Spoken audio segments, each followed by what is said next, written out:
নৌকার একেবারে পাশে বিশাল এক কুমির, তাকে ঘিরেই পর্যটকদের মধ্যে তুমুল উত্তেজনা। একজন ট্যুর গাইড কুমিরটিকে নৌকার কাছে নিয়ে এসে তার নাক স্পর্শ করছেন, এরপর পর্যটকদের ছবি তোলার সুযোগ করে দিতে প্রাণীটিকে হাসতেও বলছেন তিনি। গাইডের কথার পর কুমিরটি বড় করে মুখ হা করতেই মুহূর্তটি ক্যামেরাবন্দি করেন পর্যটকেরা।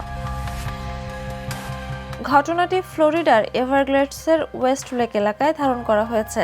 স্কটল্যান্ডের পর্যটক ইভ উইশার্ড ঘটনাটি ভিডিও করেন বলে জানিয়েছে এবিসি নিউজ। এভারগ্লেডসে এয়ারবোট ট্যুরের সময় পর্যটকদের কাছ থেকে অ্যালিগেটর দেখার সুযোগ দেওয়া হয়। অ্যালিগেটর হলো আমেরিকা ও চীনের উষ্ণ অঞ্চলের নদী ও হ্রদবাসী কুমির। তবে বন্যপ্রাণীর এতটা কাছে যাওয়া কতটা নিরাপদ তা নিয়ে প্রশ্ন উঠেছে। বিশেষজ্ঞদের মতে বন্য অ্যালিগেটরকে মানুষের কাছে টেনে আনা বা খাবারের সঙ্গে মানুষের উপস্থিতির সম্পর্ক তৈরি করা বিপজ্জনক হতে পারে। এতে প্রাণীটি মানুষের প্রতি স্বাভাবিক ভয় হারিয়ে ফেলতে পারে এবং ভবিষ্যতে মানুষের সঙ্গে সংঘাতের ঝুঁকি বাড়তে পারে।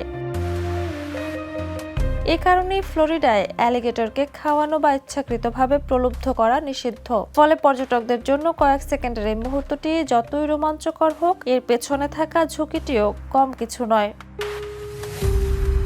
Jhuma Mridha, the news.